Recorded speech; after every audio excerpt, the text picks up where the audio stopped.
Nous allons commencer par parler des ennemis de la destinée. Comme vous l'avez vu dans les différents groupes, le thème du jour, c'est vaincre les ennemis de la destinée. Avoir la victoire sur les ennemis de la destinée. Il y a 3 mots qui sont importants dans ce thème, c'est le mot vaincre, le mot ennemi et le mot destinée. Vaincre, nous savons ce que c'est que vaincre. Pour ceux qui ont suivi tout à l'heure, les éléphants viennent de gagner un match 4-0, c'est ça vaincre, on les a vaincus. Vaincre, c'est gagner. Avoir la victoire sûre. À l'issue du combat, à l'issue de la bataille, celui qui est couronné, c'est celui qui a vaincu. Donc nous cherchons comment être des vainqueurs sur les ennemis de notre destinée. Un ennemi, on n'a pas besoin de définir. L'ennemi, ce n'est pas juste un adversaire. Parce qu'un adversaire, l'adversaire, ça peut être une compétition. L'adversaire ne veut pas forcément ta mort. L'adversaire veut juste gagner. L'adversaire est plus intéressé par lui-même, sa victoire, que ta défaite. Or, l'ennemi est plus intéressé par ta défaite que sa victoire. Il faut dire Amen. Donc, un ennemi est une personne qui, avant tout, ne t'aime pas. Il n'y a pas d'ennemi par amour pour toi. C'est avant tout quelqu'un qui ne t'aime pas, qui n'aime pas une chose ou qui n'aime pas la personne. C'est ça. L'ennemi est vraiment le vrai contraire d'ami. Ça peut être un seul individu, ça peut être toute une collectivité, mais qui a de l'aversion pour ta personne. Et cette aversion ne reste pas dans son cœur. Cela va le pousser à poser des actes nuisibles pour t'empêcher d'être heureux, pour t'empêcher de vivre ce que nous allons appeler ta destinée, pour t'empêcher d'être heureux tout simplement, en posant des actes nuisibles. C'est ça l'ennemi. Le dictionnaire a défini le mot destinée comme étant une puissance souveraine, considérée comme réglant d'avance le cours des choses. Voyez-vous, la destinée ainsi définie, c'est un peu comme le sort. C'est ce qui doit arriver.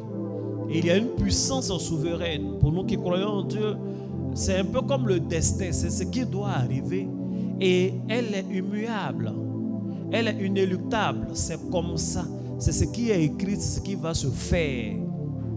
Dans cette définition de la destinée, la première notion qui se dégage est donc une notion de fatalité.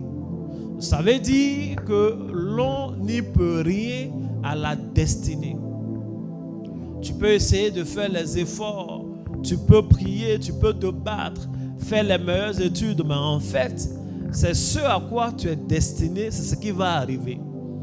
Donc, en gros, nos efforts, nos rêves, nos projets ne servent à rien. C'est cette notion de fatalité-là qui se dégage de la destinée. On n'a aucune responsabilité.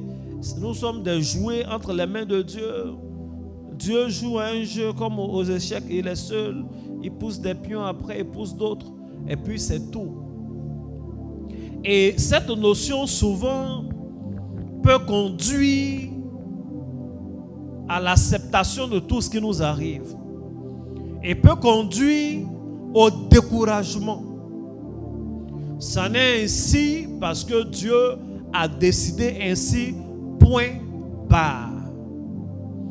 Mais en vérité, lorsqu'on se rapproche de la Bible et qu'on commence à se familiariser de la manifestation même de la souveraineté de Dieu, nous voyons que Dieu considère l'homme. Dieu a doté l'homme du libre arbitre. Et dès l'instant que Dieu a décidé de doter l'homme du libre arbitre, la responsabilité de l'homme est engagée dans sa destinée. la responsabilité de l'homme est engagée dans sa destinée. Cela ne veut pas dire que Dieu n'est pas souverain. Dieu est souverain. Et c'est dans sa souveraineté même qu'il t'a doté de conscience et de libre arbitre. Donc tu as une responsabilité. Lorsque nous partons dans Genèse chapitre 1, la Bible dit Dieu a créé les animaux. Dieu les bénit en disant. Au verset 26, lorsqu'on parle de l'homme, la Bible dit Dieu les bénit et Dieu leur dit. Donc au niveau de la bénédiction des animaux, des plantes, des autres choses du monde ou des vivants, Dieu les bénit en disant. Dieu ne s'adresse pas aux animaux, il parle au système qu'il a mis en place. Mais en ce qui concerne l'homme, il parle à l'homme, il parle à la femme. Dieu les bénit et Dieu leur dit, multipliez, remplissez. Donc, dans la multiplication de l'homme, dans sa capacité à dominer, dans sa capacité à se répandre à la surface de la terre, sa responsabilité est engagée. Je veux dire à une personne, il est vrai, Dieu est souverain. Toi aussi, tu es responsable. Laissons la souveraineté de Dieu entre les mains de Dieu et occupe-toi de ta responsabilité. Tu dois faire ce qui compte. Tu dois faire ce qu'il y a à faire. Les décisions que tu prends, les choix que tu fais affectent ta destinée. La Bible dit, ce sont nos erreurs qui détruisent la voie de l'homme. Donc tu peux même avoir une voie droite, mais faire des erreurs qui vont la détruire. Je prie que Dieu t'accorde de faire les meilleurs choix qu'il faut. Que la sagesse de Dieu habite ton cœur dans tout ce que tu fais. Que la faveur de Dieu soit sur ta vie. Dieu a sa responsabilité. À sa souveraineté, mais tu as ta responsabilité. J'entends souvent dire que, et tous les prédicateurs le disent pour faire comprendre, que Jacob a volé la bénédiction à Ésaü. Mais est-ce qu'en vérité c'est vrai? Ce n'est pas vrai. La bénédiction est tombée sur Jacob parce que son frère a accepté de vendre son droit d'aînesse. Et il pensait que personne n'était témoin. Ils se sont cachés derrière la maison là-bas et il a vendu son droit d'aînesse. Et au soir de la vie de leur père, il voulait venir se présenter pour prendre la bénédiction au nom de son droit d'aînesse qu'il a vendu. Si la bénédiction tombait sur Ésaü, ça serait du faux. Ça serait du faux. Parce qu'il a accepté de manger de la nourriture et de renoncer à la destinée d'être un chef de famille. Aujourd'hui, quand nous parlons, nous prions au nom de l'Éternel, le Dieu de Jacob. Tout ça à cause d'un repas. On aurait pu dire au nom de l'Éternel, le Dieu d'Ésaü. Si c'est Ésaü là avait préféré sa destinée par rapport à un repas. Il est quitté à la chasse. Il n'a rien pris. Il vient, son frère a fait un potage. Il dit, donne-moi à manger. Son frère dit, ah Dieu, vends-moi ton droit d'aînesse. Il dit, aïe, que me servirait un droit d'aînesse si il doit mourir? Donne-lui à manger. À cause d'un plat de légumes. Il a mangé, il n'est pas mort, mais il est mort au droit d'aînesse. C'est pourquoi je vous exhorte à jeûner. Il y a des gens qui ont mangé leur destinée. À des jours où il fallait jeûner, ils ont mangé. Ce n'est pas toujours on mange. Le jeune prophète a mangé tout son ministère en un seul jour. Il a mangé tous les jours qui lui restaient à vivre. Et la Bible dit qu'il est mort. Tué par un lion qui refuse de dévorer un âne. C'est-à-dire ce lion-là a décidé que ce prophète-là mérite mieux de mourir qu'un âne. L'âne là vive. La Bible dit, ils sont venus, ils ont vu le lion était à côté de son corps. L'âne était là. Il n'a pas tué l'âne. C'était une manière de dire à ce jeune prophète, tu es plus âne que l'âne. Quelqu'un voit de quoi je parle? Il était parti au préalable. Il a annoncé la main de Dieu. Le roi voulait, la foudre est descendue, des choses merveilleuses. Le hôtel s'est fondu, mais c'est le grand prophète. Et il va, le vieux prophète vient, viens, on va manger. Oh, Dieu lui a dit, tu ne mangeras pas là-bas, va, tu seras en jeûne. Et il a fait comme Esaü. Il dit, ben, j'ai fini ma mission, Dieu s'est glorifié. Et il a mangé, il est mort, tué par le lion. C'est pas toujours et c'est pas partout on mange.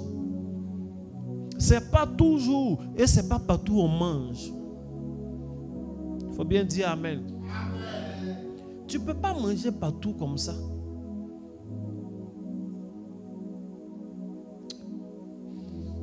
Il ne faut pas permettre que les gens te manquent de respect à cause de nourriture. Ça fait trop honte. Il ne faut pas permettre qu'on t'envoûte à cause de la nourriture.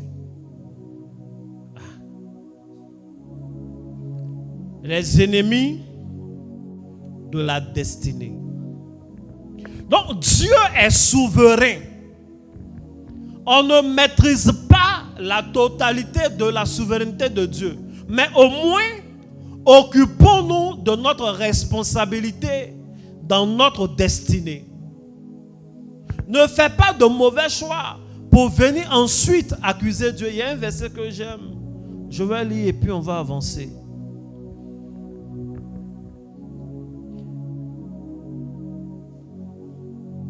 Proverbe 19, verset 3.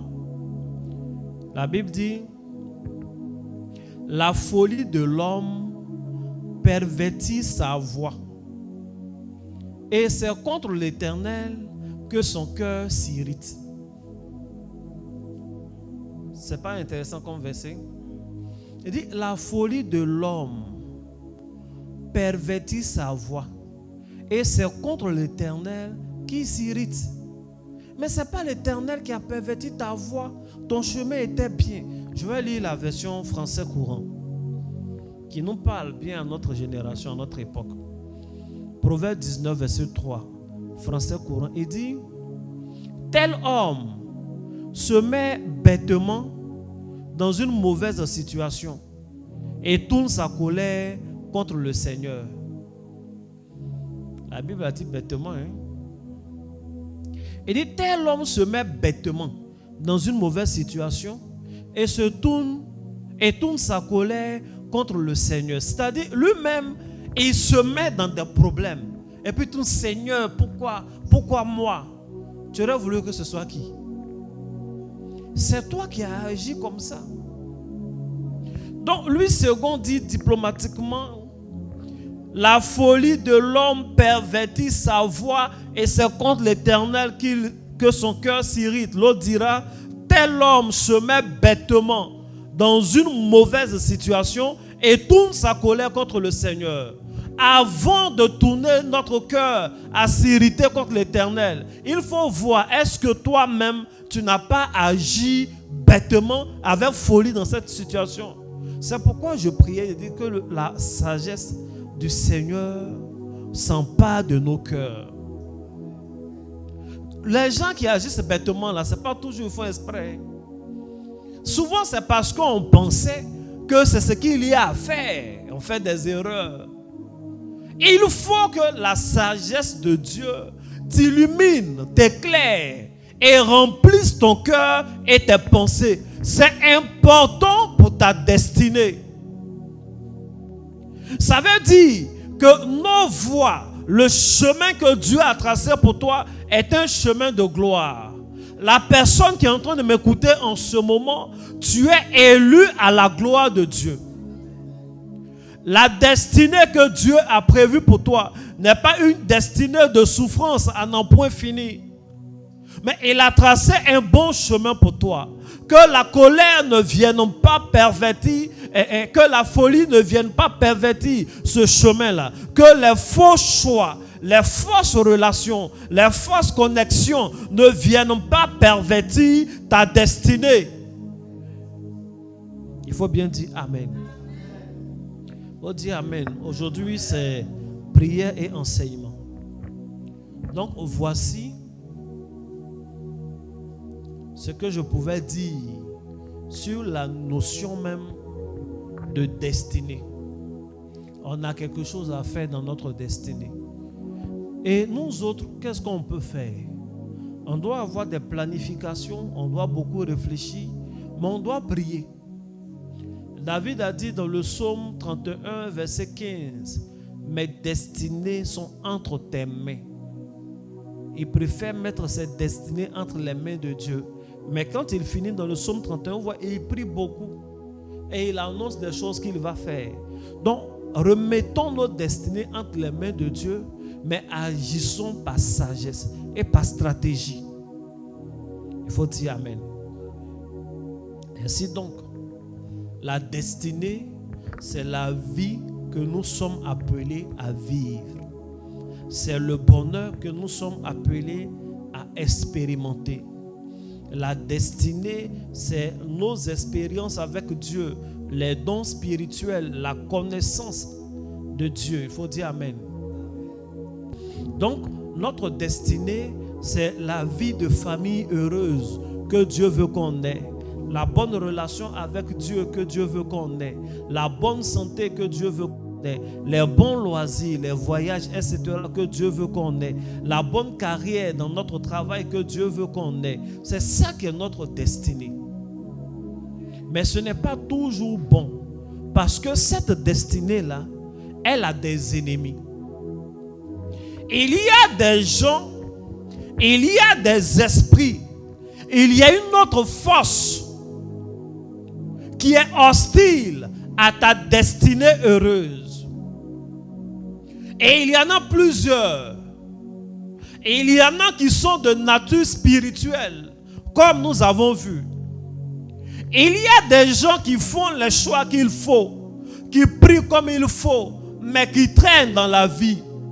Parce qu'il y a une force surnaturelle, une puissance étrange qui fait que tout se gâte. Qui fait que la sémence ne donne rien. Écoute, c'est la loi spirituelle et c'est la loi même de la vie. Logiquement, quand tu prends des graines et que tu les mets en terre et tu pries beaucoup pour qu'il pleuve, et effectivement Dieu fait sa part, il pleut, donc c'est bon, il doit avoir le succès. Parce que toi en tant qu'homme, tu as pris ta responsabilité entre les mains. Tu as pris la graine, tu allais s'aimer. Tu as fait ce qu'il faut. Tu as prié Dieu. Dieu dans les cieux a été favorable. Il a envoyé la pluie comme il se doit. Et la pluie est descendue. Il faut dire Amen. Le problème, tu attends 3 jours, 4 jours, 5 jours, 6 jours, 1 semaine. Quand tu vas dans le champ en question, rien ne sort. Tu attends 1 semaine, 2 semaines, les gens te disent, mais mets des engrais. Peut-être qu'avec les engrais, ça ira. Quand tu vois aucun résultat. Tu sais ce qui s'est passé? Entre le temps, quand tu étais en train de prier, et avant que la pluie ne tombe, ou pendant même que la pluie tombait, il y a une bête, une créature, qui a trouvé nécessaire d'aller creuser un trou et manger la graine que tu as sémée.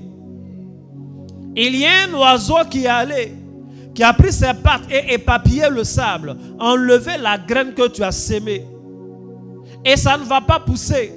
Ça ne va pas donner les fruits qu'il faut. Et il y en a même qui ont eu plus de chance. Oui, la graine a germé. La plante a grandi. Mais avant la récolte, il y a d'autres créatures qui sont allées et qui ont coupé la plante à la base et qui ont mangé sa graine. Il y en a, ce n'est pas d'autres créatures, c'est des humains qui sont rentrés dans son champ et qui ont enlevé la graine. Donc c'est le même échec. Sa responsabilité a été en bonne et due forme engagée. La grâce de Dieu a été, il a plu. La graine était de bonne qualité, le sable était de bonne qualité, mais on a oublié de tenir compte de l'ennemi.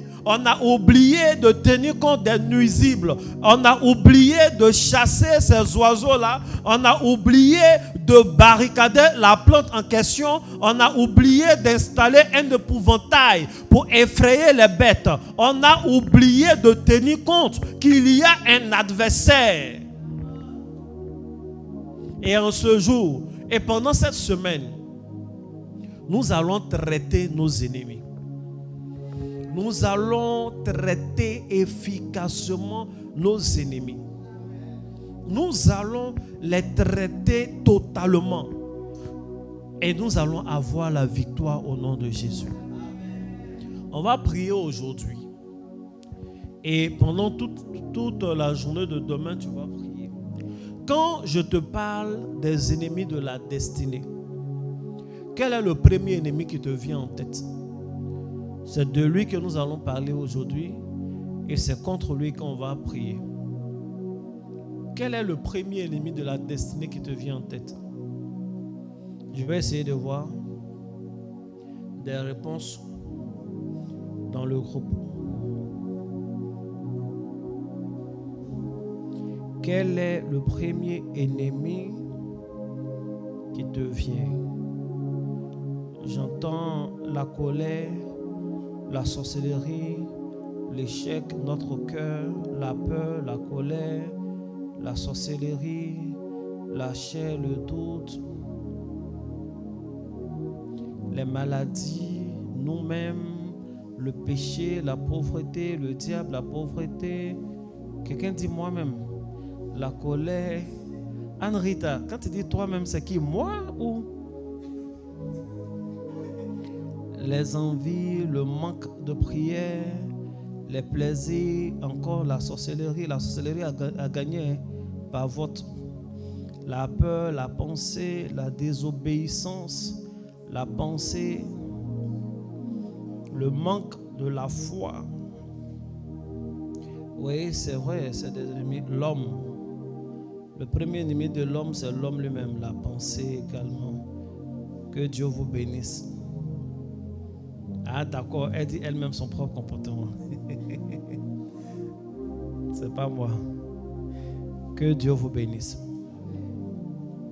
Bon, on n'a pas pensé à la même chose, mais je veux vous rendre le témoignage d'un gars.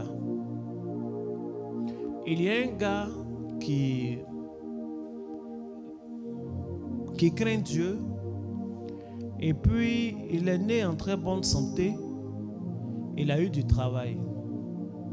Il a investi, les choses allaient bien. Il a préféré investir dans l'agro-pastoral, surtout le côté pastoral. Il a fait un ranch. Il avait plein de bêtes, tout et tout, qu'il élevait assez bien, quoi, moderne. Vous savez que c'est des choses qui donnent l'argent. Hein? Et puis, il pensait, il s'est dit, ben, écoute, j'ai fait tout ce que j'ai à faire. Il faut que Dieu continue de bénir mes bêtes.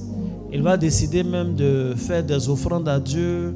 Il va à l'église, il fait les offrandes. Et puis, Dieu a agréé, il y a des prophéties sur lui, tout ça. Un tel gars, qu'est-ce qui peut lui arriver encore dans la suite? Quand vous pensez à sa destinée, qu'est-ce qui va se passer?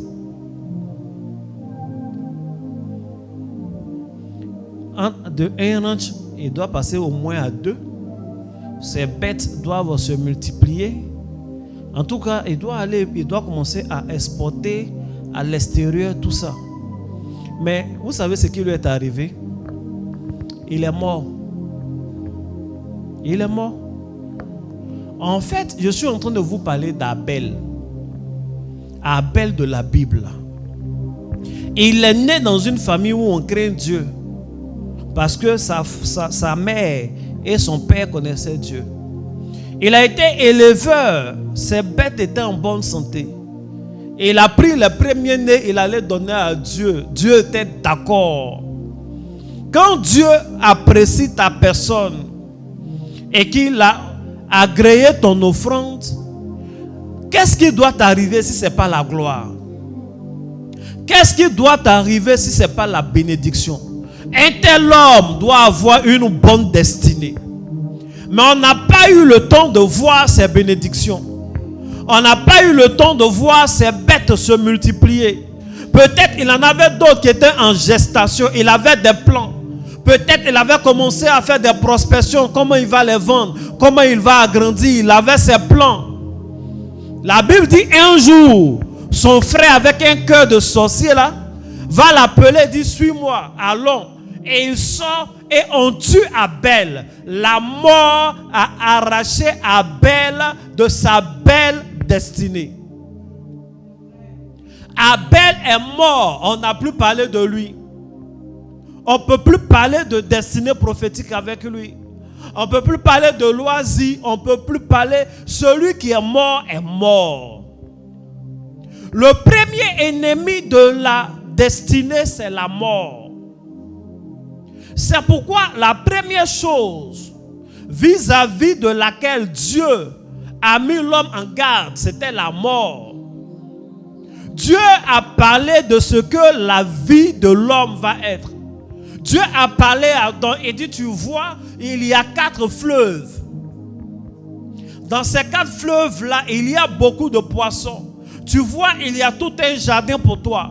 Je te donne la femme que je te donne n'est pas stérile. Vous allez vous multiplier. Vous allez vous répandre sur toute la surface de la terre. Je t'ai donné une destinée, la destinée que tu as. Tu vas dominer sur tout ce qui existe. Mais fais attention à ne pas manger. Parce que le jour où tu mangeras, cette destinée va prendre fin. De quelle façon? Le jour où tu en mangeras, tu mourras. La Bible même dit il n'y a point d'espoir pour celui qui est mort. Que les morts sont oubliés. Qui se souvient de toi? Qui te louera dans le séjour des morts? Dit la Bible dans le livre des Psaumes. Le premier ennemi de la destinée, c'est la mort.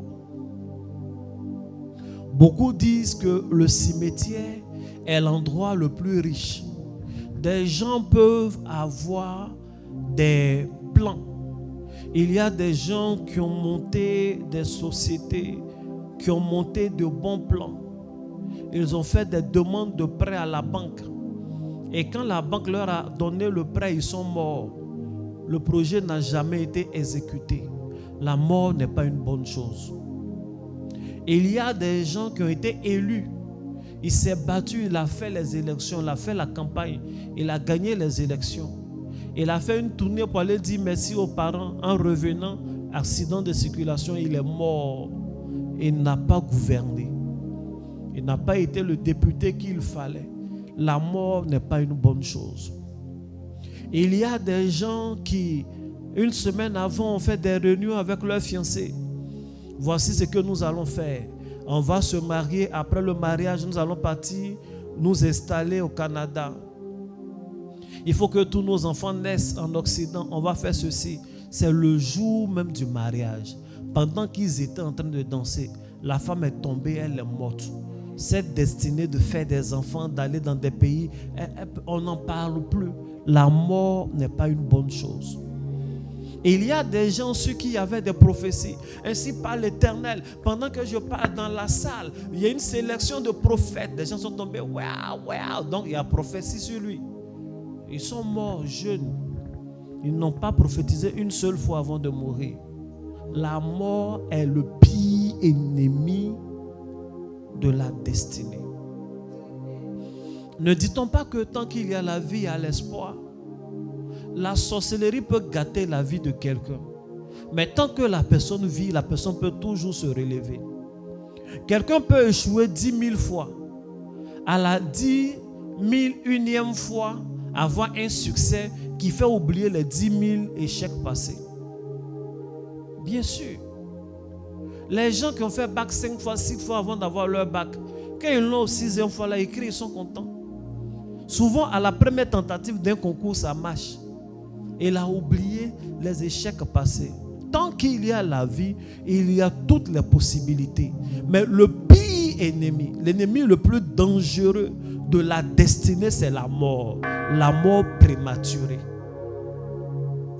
La mort n'est pas une bonne chose. Dis, la mort n'est pas une bonne chose. La mort physique, ce n'est pas une bonne chose. Mourir n'est pas tout. mourir n'est pas bon. Tu dois être rassasié de jour, comme les Abraham là. Tu dois être rassasié de jour, avoir épuisé tout ton potentiel, pressé tout ton jus, vivre de longues et heureuses années avant d'être rappelé à Dieu. C'est ça qui est la norme.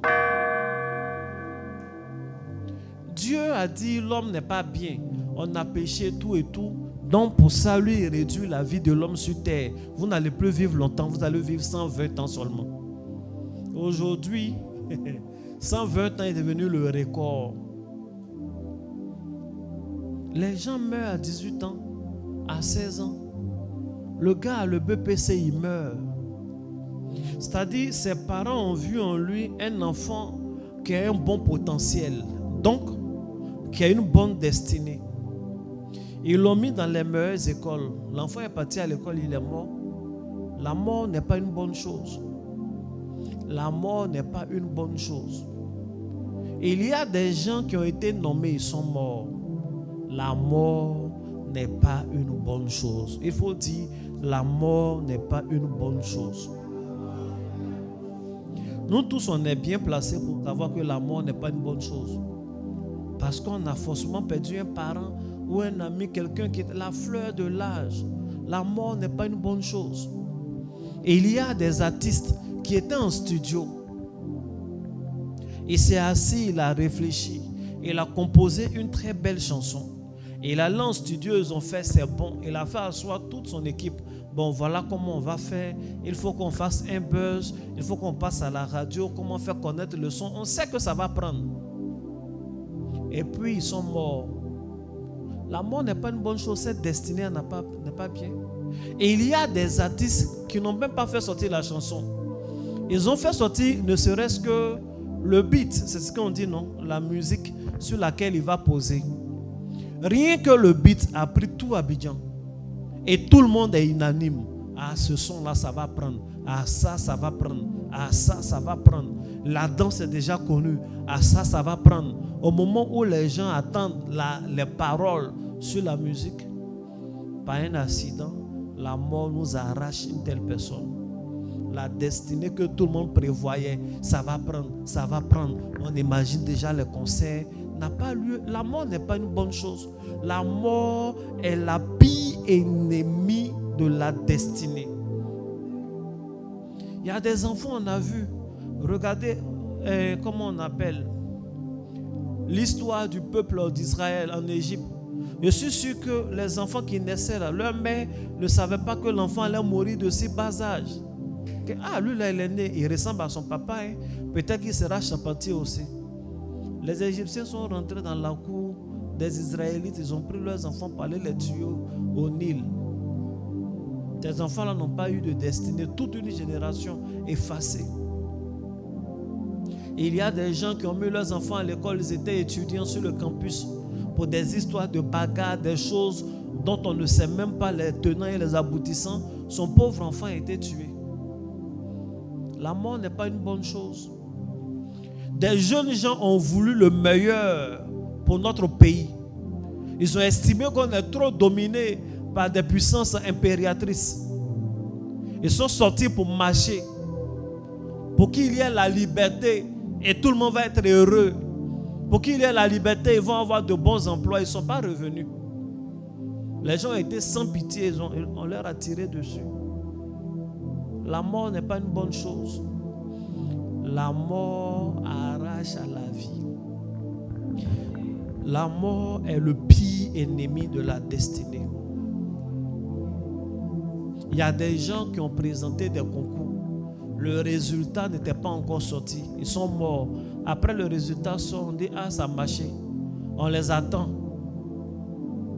Les affectations arrivent, il n'est pas là-bas. On dit son nom en amphi seulement. Tant, tous les jours on dit son nom, personne ne l'a jamais vu. Après on découvre sur les réseaux, ah non, ce gars-là, il avait été admis à tel concours, mais il est mort avant même que les résultats ne sortent. La mort n'est pas une bonne chose. Il faut bien dire Amen. Et là, je parle de la mort physique. Je déclare au nom de Jésus, qui est mort pour nous et qui est ressuscité. Je déclare que toute programmation de mort prématurée contre toi échoue au nom de Jésus. Que toute puissance de la mort contre ta vie, contre ta personne, échoue au nom de Jésus. Quel que soit l'esprit qui est derrière, que ce soit la sorcellerie, que ce soit un esprit d'accident, peu importe, que ce soit un sacrifice de famille, je déclare que tout ce qui est puissance de la mort s'éloigne de toi au nom de Jésus. Ton âme échappe à la mort au nom de Jésus. Ton corps échappe à la mort au nom de Jésus. Ta destinée échappe à la mort au nom de Jésus. Je déclare que toute force, que toute tombe qui a été creusée afin de t'y enterrer dans le monde de la sorcellerie, je déclare que ceux qui ont fait ce trou sont enterrés avant toi au nom de Jésus. Que tout piège pour que tu tombes et que tu meurs, que tout piège d'accident, que tout piège d'empoisonnement, que ces choses échouent au nom de Jésus. Je déclare, si un ami a l'intention de prendre un poison pour te tuer, pendant la manipulation du poison, que lui-même il s'empoisonne et meurt avant d'arriver à l'endroit du rendez-vous au nom de Jésus. Si quelqu'un a décidé de t'empoisonner, qu'il fasse erreur, qu'il goûte son poison et que son poison le tue avant d'arriver vers toi au nom de Jésus. Qu'il boive son propre poison, qu'il meure de son propre poison au nom de Jésus. Si quelqu'un a pris ton image, aller au bord de la mer, invoquer des esprits pour te tuer. Si quelqu'un a pris ton image et aller dans un cimetière, enterrer, faire des choses pour que tu meurs. Si quelqu'un a pris une bête, a dit ton nom dans ces bêtes, le tuer pour que tu meurs. Je déclare que tu échappes et il prend ta place au nom de Jésus. Je déclare que tu échappes et il prend ta place au nom de Jésus. Ta place n'est pas dans une bête qu'on tue au nom de Jésus. Ta place n'est pas dans un cimetière au nom de Jésus. Ta place n'est pas aux mains des esprits de mort au nom de Jésus. Je déclare en ce jour que le sang de Christ est sur ton front. Ce sang qui interdit à l'esprit de mort d'approcher les gens. Tu es marqué par ce sang-là et la mort prématurée s'éloigne de toi. Je déclare que ce sang-là est sur le linteau de ta porte et ta maison est sécurisée au nom de Jésus. Tu vas te déplacer. Tous tes déplacements sont sécurisés au nom de Jésus. Tes enfants vont se déplacer. Tous leurs déplacements sont sécurisés au nom de Jésus. Toute forme d'accident bête, toute forme d'incendie, de chute d'une maison, d'un balcon, toutes sortes d'accidents de circulation, toutes sortes d'accidents d'intoxication, ces choses-là s'éloignent au nom de Jésus. Ces choses-là s'éloignent au nom de Jésus. Bien-aimés, pendant toute la journée de demain, il faut prier contre l'esprit de mort. Je veux qu'on prie ensemble. Je veux qu'on prie ensemble. Moi, à cause de la technique, je vais rester assis. Mais tiens-toi debout. Et commence à dire, je ne mourrai pas. Je ne mourrai pas. Je suis en train de parler à quelqu'un. Tu ne mourras pas. Même si tu as fait un rêve où tu t'étais vu mort, parce que tu t'es connecté en ce moment, je déclare que tu n'es plus concerné par ce rêve. Même s'il y avait une prophétie, on t'a dit, on t'a vu mort. Je parle au nom de l'Éternel. J'enlève ton nom, j'enlève ton âme de la présence et de la puissance de la mort. Et tu reviens à la vie. Au nom de Jésus, prie, dis, je ne mourrai pas. J'échappe à la mort. Dis, la mort ne va pas me freiner dans ma destinée.